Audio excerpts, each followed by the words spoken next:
Hello दोस्तों, स्वागत है आपका एफटी गुरुकुल में। तो आज हम लोग फिर से top 500 general science MCQ series का पार्ट 3 देखने वाले हैं।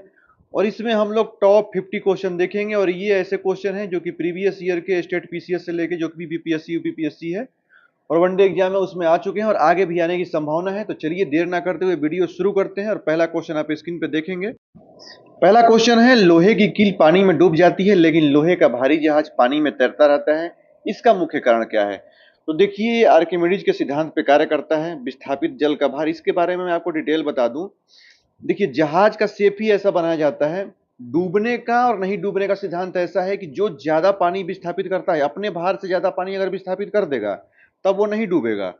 जो अपने भार से कम पानी विस्थापित करेगा तो वो डूब जाएगा। अब जहाज क्या होता है, अपने भार से ज्यादा पानी विस्थापित कर देता है, इस वजह से वो पानी में तैरता है। जबकि लोहे की कील में ऐसा नहीं है, वह अपने भार से कम पानी विस्थापित करता है, इस वजह से वो डूब जाती है। और ये आर्किमिडीज के सिद्धांत पे कार्य करता है। इसके बारे में थोड़ा बहुत और डिटेल जान लेते हैं। देखिए, होता क्या है कि जो हटाए गए पानी का बॉयंसी फोर्स होता है, उत्प्लावन बल, जहाज के भार से अधिक होता है। देखिए, जो मैंने बताया, जिससे वह तैरता है। कील द्वारा हटाए गए पानी का भार कील के भार से कम होता है, इसलिए वो डूब जाती है। तो कंसेप्ट ये है कि ज्यादा पानी हटाओ, ऊपर तैरते जाओ। ये ट्रिक आप ध्यान रख सकते हैं। ठीक है, बढ़ते हैं नेक्स्ट क्वेश्चन की ओर। ऐसे ही हम लोग डिटेल व्याख्या करते हुए चलेंगे एक एक क्वेश्चन का। और ये सारे के सारे इंपॉर्टेंट क्वेश्चन है, आप एक से दो बार देखेंगे आपको याद हो जाएगा। चलिए नेक्स्ट क्वेश्चन की ओर। नेक्स्ट है, अंतरिक्ष यात्री को अंतरिक्ष में आकाश कैसा दिखाई देता है? तो अंतरिक्ष में तो कोई वायुमंडल होता नहीं है, और वायुमंडल जब नहीं रहेगा तो क्या होगा? स्कैटरिंग तो होगी नहीं। स्कैटरिंग नहीं होगी तो ब्लैक दिखाई देगा। तो ऑप्शन क्या हो जाएगा? सी हो जाएगा। ठीक है, यहाँ पे आप व्याख्या देख रहे हैं, अंतरिक्ष में वायुमंडल नहीं होता है, वायुमंडल के अनुपस्थिति के कारण स्कैटरिंग नहीं हो पाता है। ठीक है, बढ़ते हैं नेक्स्ट क्वेश्चन। नेक्स्ट है, प्रेशर कुकर में खाना जल्दी क्यों पक जाता है? तो खाना जल्दी इसलिए पक जाता है प्रेशर कुकर में। आप देखेंगे, जब दाब बढ़ने पे होता क्या है कि बॉइलिंग पॉइंट बढ़ जाता है। जब बॉइलिंग पॉइंट बढ़ेगा तो जल्दी से खाना पक जाएगा। तो ऑप्शन क्या हो जाएगा? बी हो जाएगा। ठीक है, देखिए, प्रेशर कुकर के अंदर वाष्प का दबाव बढ़ जाता है और इससे पानी जो होता है वो, आप देखेंगे, 100 डिग्री सेल्सियस के बजाय 120 डिग्री पर उबलता है। और उच्च तापमान के कारण खाना तेजी से पकने लगता है। ठीक है, तो एक चीज आप और ध्यान देंगे कि साइंटिफिक फैक्ट भी आपको पढ़ते जाना है, एक एक चीज हम लोग एक्सप्लेन करते हुए बढ़ेंगे। पहाड़ों पर जो वायुमंडलीय दाब कम होने के कारण पानी 100 डिग्री से कम पर ही उबलने लगता है, इस वजह से खाना देर से पकता है। ठीक है, बढ़ते हैं नेक्स्ट क्वेश्चन की ओर। गर्मियों में सफेद कपड़े पहनना क्यों आरामदायक माना जाता है? तो सफेद कपड़े इसलिए पहना जाता है क्योंकि वे उष्मा के परावर्तक होते हैं। ठीक है, तो ऑप्शन जो हो जाएगा वो सी हो जाएगा। अच्छे परावर्तक की वजह से ऐसा होता है।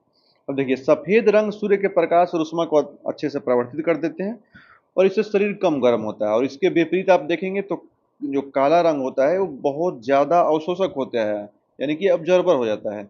इस वजह से काला रंग हम लोग गर्मियों में पहनने से बचते हैं क्योंकि बहुत अधिक गर्मी लगती है। तो सर्दियों में गहरे या काले रंग के कपड़े पहने जाते हैं ताकि शरीर गर्म रहे।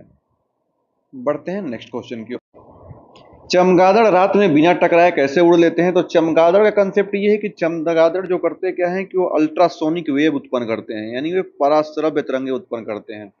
और इस वजह से वो बिना टकराए उड़ते रहते हैं। अब इसका एक चीज और जान लीजिए कि चमगादड़ हाई फ्रीक्वेंसी ऑफ पैरा, ध्यान रखिए, पराश्रव्य तरंगे जो होती है अल्ट्रासोनिक, ये 20,000 आप देखेंगे हर्ट्ज या फिर 20 किलो हर्ट्ज, बात एक ही है, इससे अधिक की ध्वनि निकालते हैं। तो इससे होता क्या है कि तरंगे शिकार या बधाओं से टकराती है।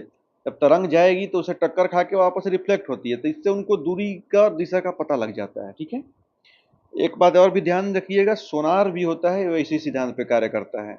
ठीक है, ये इसमें भी अल्ट्रा जो सोनिक होती है वेव छोड़ी जाती है और टकरा के जब वापस आता है तो उसी से हम लोग पहचान लेते हैं कि कहाँ पर मेटल है। तो उसके खोज के लिए हम लोग सोनार का यूज करते हैं, डायरेक्शन का भी पता के लिए यूज किया जाता है अल्ट्रासोनिक तरंगों का। ठीक, नेक्स्ट क्वेश्चन की ओर बढ़ते हैं।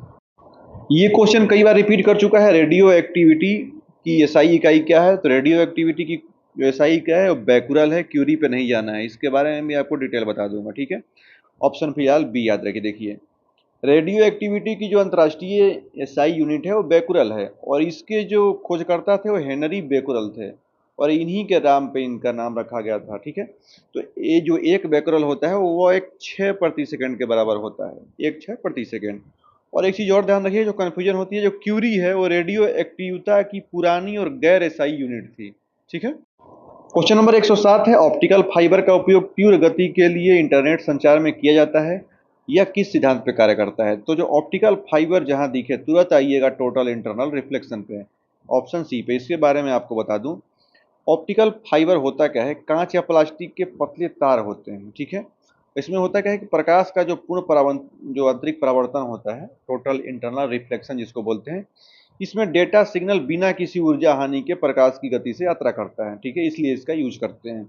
अब एंडोस्कोपी देखे होंगे, जो मुंह से लगाया जाता है, पाइप की तरह होता है जो पेट में जाता है, तो एंडोस्कोपी में भी डॉक्टर शरीर के अंदर देखने के लिए इसी तकनीक का उपयोग करते हैं, ठीक है, टोटल इंटरनल रिफ्लेक्शन का। तो ट्रिक क्या याद रखेंगे, फाइबर के अंदर प्रकाश फंसकर आगे बढ़ता है, ठीक है। बढ़ते हैं नेक्स्ट क्वेश्चन की ओर। क्वेश्चन नंबर 108 है, पानी में आंशिक रूप से डूबी हुई छड़ी मुड़ी हुई क्यों दिखाई देती है?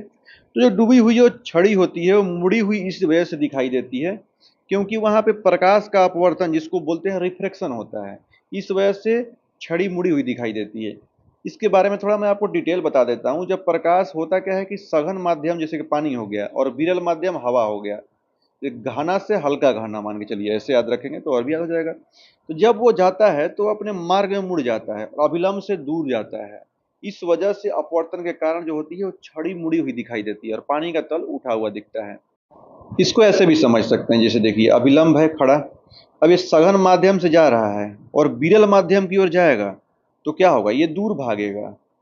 अगर यही उल्टा होता, अगर ये विरल माध्यम से सघन माध्यम की ओर जाता तो अभिलंब की ओर आता है, ठीक है, दूर नहीं भागता। तो ये चीज कंसेप्ट याद रखिए क्योंकि ये क्वेश्चन पूछता है, ठीक है। तो तारों का जो टिमटिमाना होता है वायुमंडलीय अपवर्तन के कारण होता है, ये भी आप याद रखिएगा। इसका रीजन ये भी है कि कई सारे लेयर होते हैं पृथ्वी के, तो जब इन लाइट आती है तो इस लेयर से यहाँ जाएगी, या डेंसिटी अलग अलग सबकी डेंसिटी होती है, तो हमारे जब यहाँ से यहाँ से यहाँ करेंगे तो चमचमाती हुई हमारे आंखों के पास पहुंचती है, ठीक है। ऐसा नहीं है कि तारों में चमचमाती हुई प्रकाश होती है, ठीक है। बढ़ते हैं नेक्स्ट क्वेश्चन की ओर। क्वेश्चन नंबर 109 है, इंद्रधनुष बनने की प्रक्रिया में सूर्य के प्रकाश के साथ बारिश की बूंदों में कौन सी घटनाएं होती हैं? तो बारिश की जो बूंदें होती हैं उसमें अपवर्तन, पूर्ण आंतरिक परावर्तन और विक्षेपण होता है जो इंद्रधनुष बनता है। इसके बारे में आपको बता देता हूं। जब वर्षा की बूंदें एक प्रिज्म की तरह काम करती हैं, जब सूर्य का प्रकाश इसमें जाता है तो अपवर्तित होकर 7 भागों में बढ़ता है और जो बटना है यही विक्षेपण है। अब जब फिर बूंद के अंदर पूर्ण आंतरिक परिवर्तन होता है तो बाहर हो जाती हैं, परिवर्तित होकर बाहर हो जाती हैं, मतलब टोटल इंटरनल रिफ्लेक्शन की वजह से जब बाहर होती हैं तो यही इंद्रधनुष का निर्माण होता है। तो इंद्रधनुष हमेशा सूर्य के विपरीत बनता है, ये भी आप ध्यान रखिए। नेक्स्ट है हाइपरमेट्रोपिया जिसको बोलते हैं दूरदृष्टि दोष को ठीक करने के लिए किस लेंस का उपयोग किया जाता है? तो अगर दूर बोलता है मतलब कि दूर की वस्तुएं अच्छी हमें दिखाई दे रही हैं, हमें निकट की दिक्कत है, तो जहां निकट की दिक्कत है आएगा उत्तल लेंस, ठीक है। ऑप्शन जो हो जाएगा बी हो जाएगा। हाइपरमेट्रोपिया को दूर करने के लिए उत्तल लेंस का यूज करते हैं, ठीक है। आगे बढ़ते हैं नेक्स्ट क्वेश्चन की ओर। क्वेश्चन नंबर 111 है, स्वस्थ मनुष्य की आंखों के लिए स्पष्ट दृष्टि की न्यूनतम दूरी जो least distance of distinct vision होती है वो कितनी होती है?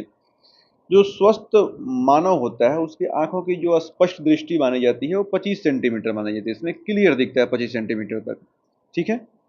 देखिए एक वयस्क जो मनुष्य होता है वो न्यूनतम दूरी जिस पर वो बिना किसी तनाव के, बिना किसी टेंशन के स्पष्ट रूप से पढ़ या देख सकता है, वो कितना होती है? 25 सेंटीमीटर होती है।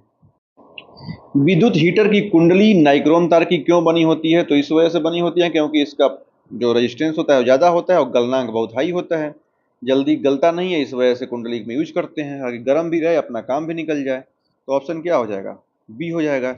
ये भी ध्यान रखिएगा नाइक्रोम जो होता है वो निकेल और क्रोमियम की मिश्र धातु से बना होता है। नेक्स्ट है, इमारतों को आकाशीय बिजली से बचाने के लिए लगाया जाने वाला त्वरित चालक जिसको बोलते हैं लाइटनिंग कंडक्टर किसका बना होता है? तो लाइटनिंग कंडक्टर जिसको हिंदी में बोलते हैं तड़ित चालक, ये जो है ये कॉपर का बना होता है, कॉपर यानी तांबा का बना होता है, तो ध्यान रखिएगा, ठीक है।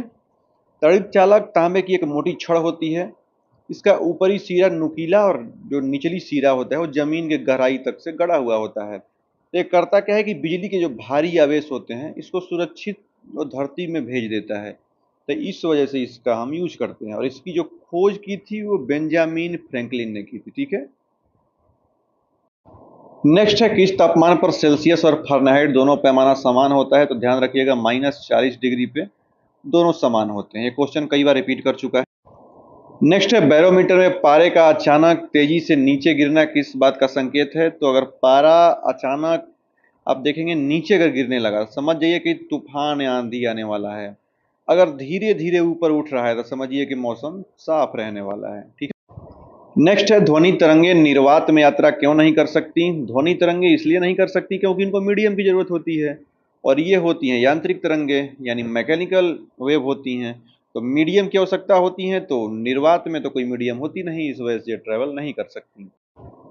क्वेश्चन नंबर 117 है, डॉपलर प्रभाव इसमें से किससे संबंधित है? तो डॉपलर प्रभाव जो होता है उस स्रोत और श्रोता की जो सापेक्ष गति के कारण ध्वनि प्रकाश की आवृत्ति में आभासी परिवर्तन से होता है। इसी को डॉपलर इफेक्ट में जाना जाता है। अब देखिए, मैं इसके बारे में डिटेल बता देता हूँ। जब आप देखेंगे कि कोई ट्रेन सीटी बजाते हुए पास आती है तो आवाज तीखी यानी हाई फ्रीक्वेंसी की लगती है, और जब दूर जाती है तो निम्न आवृत्ति होने लगती है, निम्न आवृत्ति की वजह से अच्छी लगती है।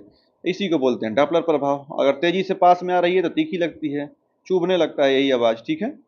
एक बात और ध्यान रखिएगा, इसका उपयोग जो होता है वो रेडार में विमानों की गति मापने और ब्रह्मांड के विस्तार के बारे में पता लगाने में भी किया जाता है। एक ट्रिक भी याद रखिएगा, पास आना मतलब पिच बढ़ना, और पिच बढ़ना डॉपलर प्रभाव, इससे भी कनेक्ट कर सकते हैं। ये यूपी पीसीएस प्री 2022 में पूछा जा चुका है। ये क्वेश्चन भी कई बार रिपीट कर चुका है। मानव शरीर की सबसे छोटी हड्डी कहाँ पाई जाती है और इसका नाम क्या है? तो स्टेपीज होती है, ये कान में पाई जाती है, ध्यान रखिएगा। नेक्स्ट है क्वेश्चन नंबर 119, लाल रक्त कणिकाएं जो कि आरबीसी का कब्रगाह किसे कहा जाता है? तो आरबीसी का कब्रगाह जो होता है वो प्लीहा होता है, जिसको बोलते हैं स्प्लीन। ठीक है। यह जैसे एक बात और ध्यान रखिएगा कि जो आरबीसी का जीवन काल भी पूछ देता है तो ये 120 दिन होता है, और डब्ल्यूबीसी का 3 से 5 दिन।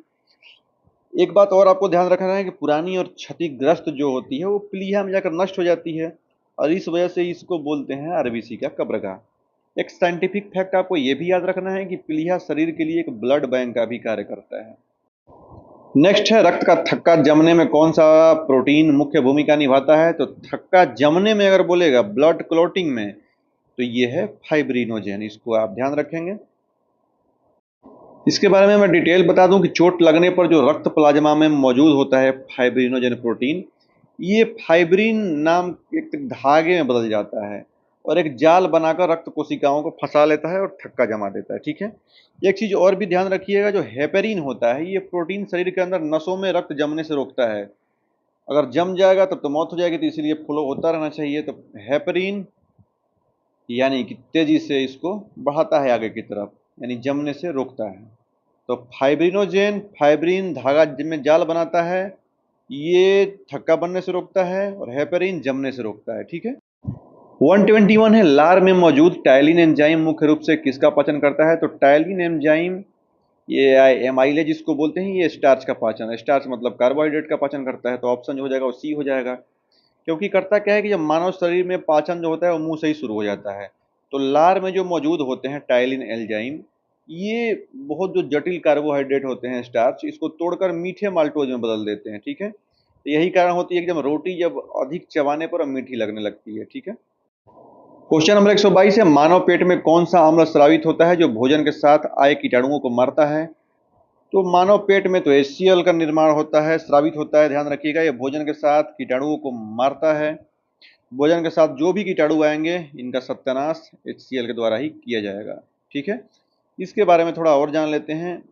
ये भोजन को अम्लीय बनाता है, ठीक है, और पेप्सिन एंजाइम को सक्रिय करता है और हानिकारक बैक्टीरिया को नष्ट करता है। कुछ एक्स्ट्रा इन्फॉर्मेशन भी आपको जाननी होगी।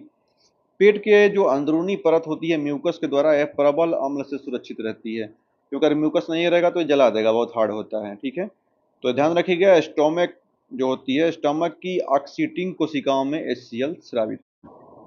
क्वेश्चन नंबर 123 है, किस हार्मोन को नींद का हार्मोन कहा जाता है जो हमारे स्लीप वेक साइकिल को नियंत्रित करता है? तो ये होता है मेलाटोनिन हार्मोन। ऑप्शन बी आप ध्यान रखिएगा। मेलाटोनिन हार्मोन के बारे में डिटेल जान लेते हैं। देखिए, मेलाटोनिन हार्मोन पीनियल ग्लैंड द्वारा स्रावित होता है अंधेरे में, ये आप ध्यान रखिएगा। तो अंधेरे में स्रावित होगा पीनियल ग्लैंड के द्वारा, और यह मानव शरीर की जो जैविक घड़ी है और नींद के चक्र, ये दोनों को कंट्रोल करता है।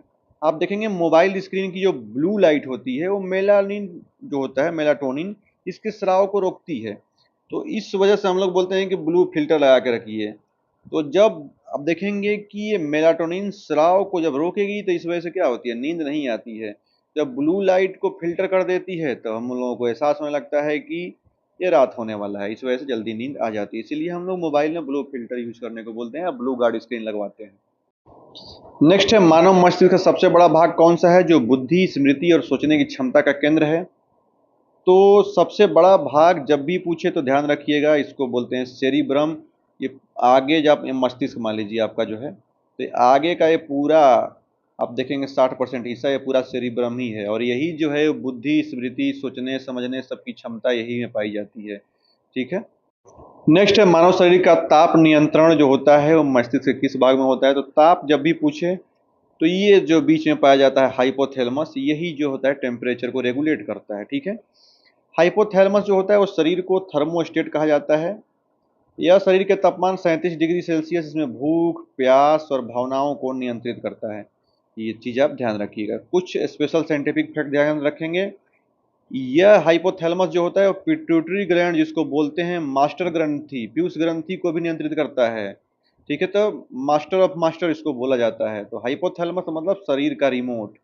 भूख प्यास ध्यान रखिएगा, इससे नियंत्रित होता है।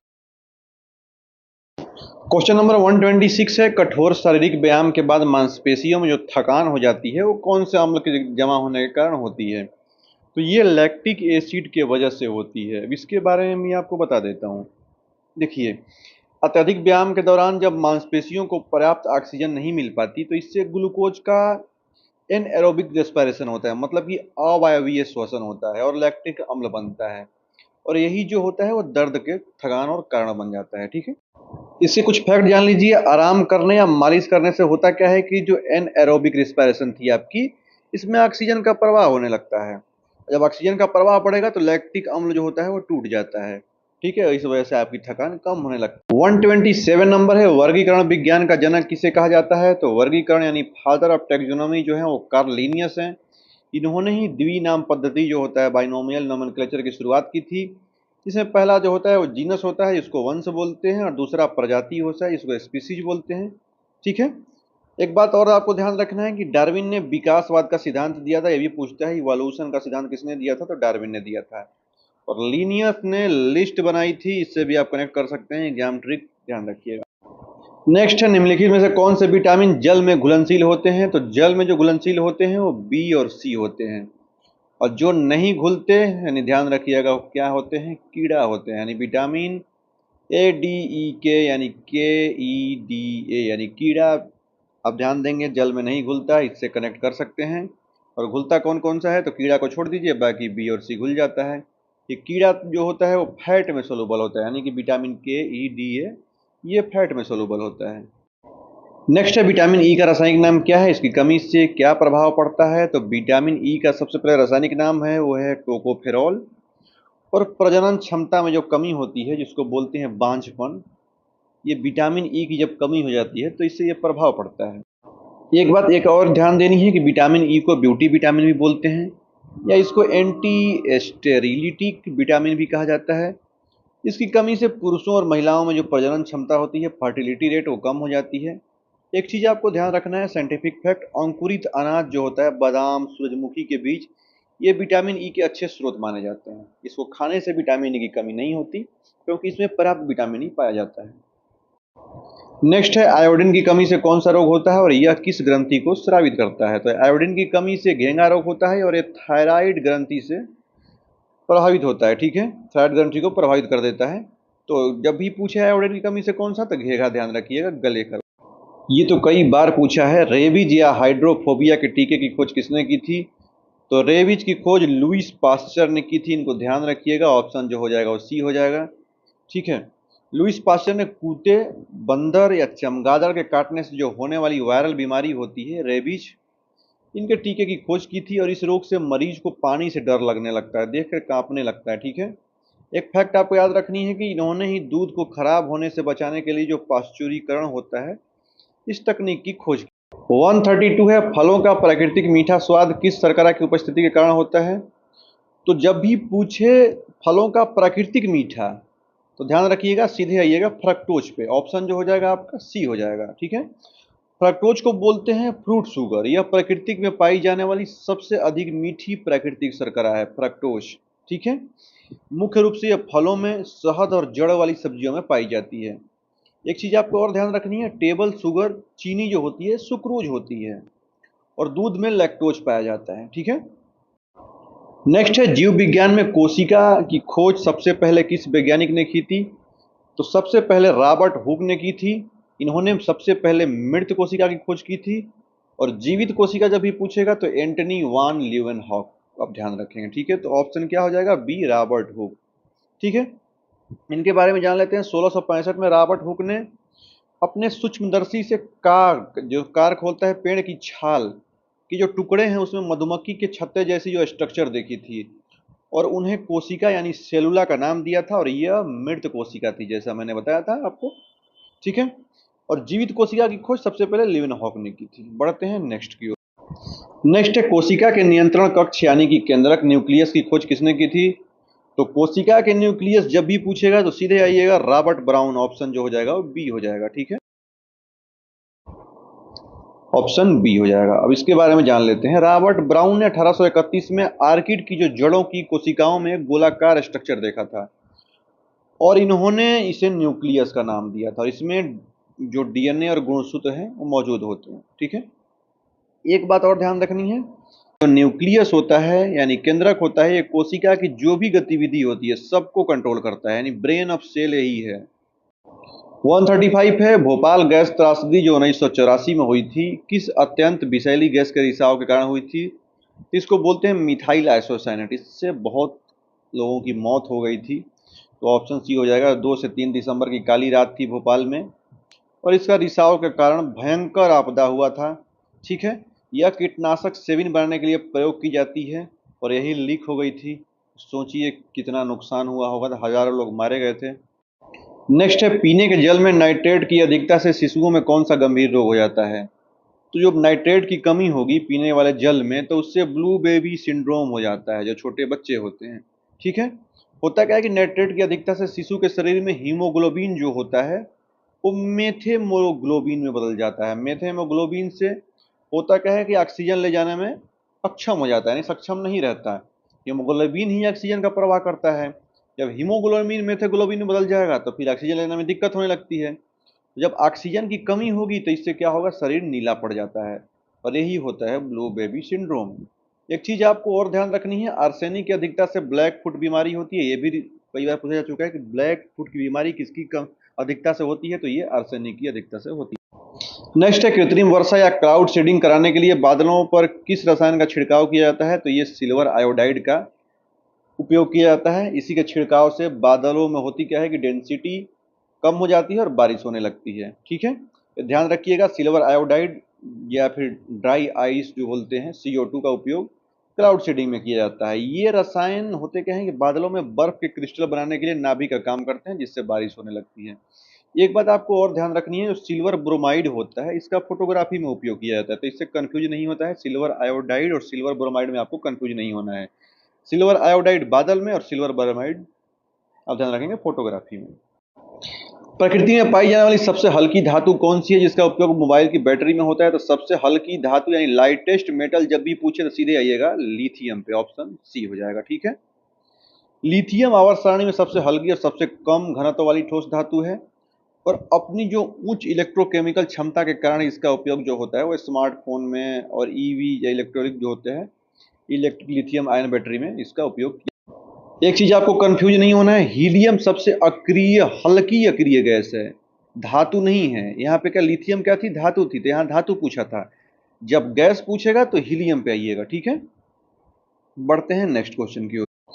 139 है प्रकृति में ज्ञात सबसे कठोर पदार्थ कौन सा है? तो ये हीरा होता है, डायमंड का। इसका अपवर्तनांक भी बहुत ज्यादा होता है, सबसे ज्यादा भी होता है 2.42, और ये हार्डेस्ट मेटल है, ठीक है। ध्यान रखिएगा, इसमें का कारण क्या है कि हीरा एक अपरूप है कार्बन का, और इसमें प्रत्येक कार्बन जो होता है वो अन्य 4 कार्बन परमाणुओं से कोवैलेंट बॉन्ड 3D नेटवर्क से जुड़ता है, और इससे बहुत कठोर बन जाता है। एक बात और ध्यान रखिएगा, इसका जो उपयोग होता है वो कांच के काटने में और ड्रिलिंग मशीनों में भी किया जाता है। इतना 140 नंबर है, निम्नलिखित में से किसे पर्यावरण के अनुकूल होने के कारण भविष्य का ईंधन कहा जाता है? तो भविष्य का ईंधन हमारा हाइड्रोजन है, इसको ध्यान रखिएगा। ये पर्यावरण के लिए काफी अनुकूल माना जाता है, क्योंकि होता क्या है कि हाइड्रोजन का उष्मीय मान सबसे अधिक होता है और इसे जलाने पर केवल जलवाष्प पानी उत्पन्न होता है, कोई प्रदूषण नहीं होता। जब पानी उत्पन्न होगा तो अच्छी बात है, इससे कोई प्रदूषण होने वाला नहीं है और इससे स्वच्छ और भविष्य का ईंधन भी माना जाता है। एक बात आपको ध्यान रखनी है, हाइड्रोजन जो होता है वो ब्रह्मांड में सबसे अधिक पाया जाने वाला एलिमेंट यानी तत्व है। ठीक है। क्वेश्चन नंबर 141 है, भीड़ को तितर बितर करने के लिए पुलिस द्वारा उपयोग की जाने वाली जो टीयर गैस होती है, इसका रासायनिक घटक कौन सा है?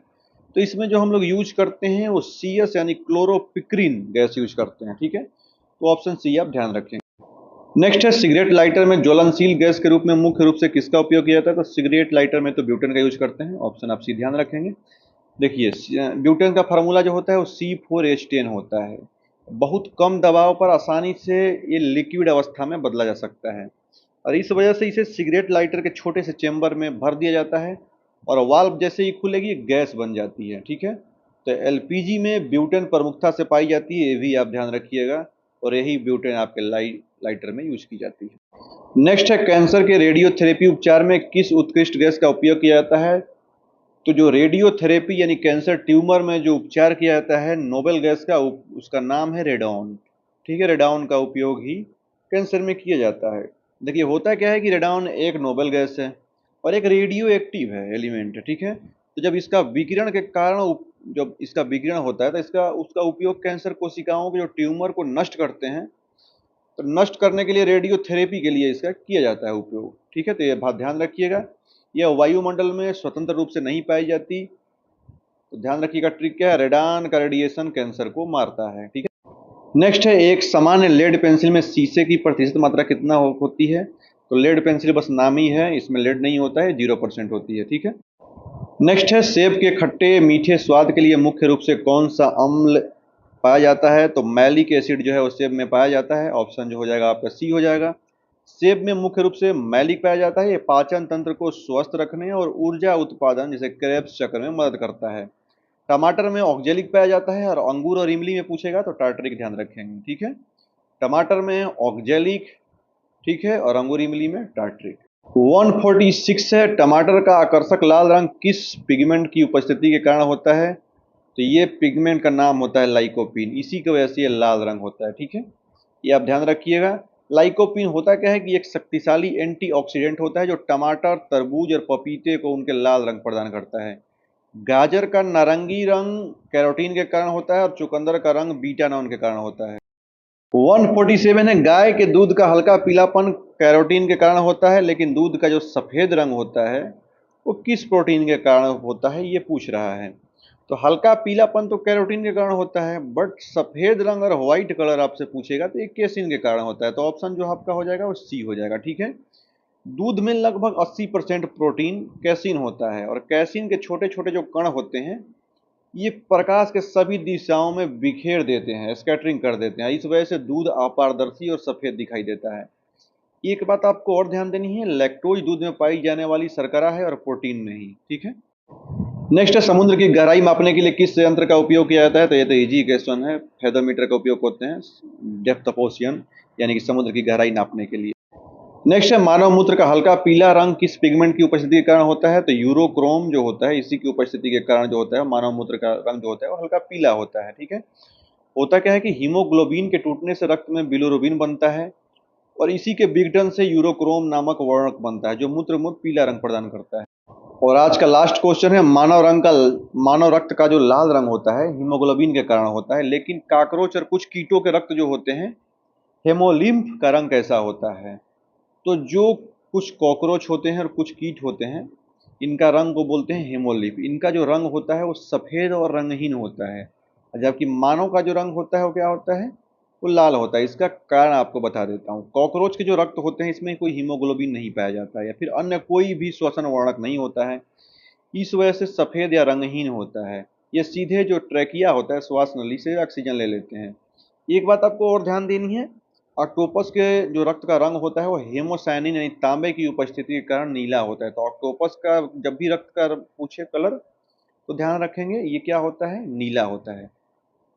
तो एग्जाम ट्रिक्स ऐसे भी याद रख सकते हैं, काकरोच के खून में लाल रंग नहीं होता। ठीक है, कैसा लगा आज का वीडियो जरूर बताइएगा कमेंट बॉक्स में। अच्छा लगा हो तो एक लाइक शेयर और सब्सक्राइब जरूर करिएगा। बाकी मिलते हैं नेक्स्ट वीडियो में। अगर आपको पीडीएफ चाहिए तो फुल टॉस एजुकेशन के टेलीग्राम ज्वाइन कर लीजिए, वहां से आपको मिल जाएगा। जय हिंद।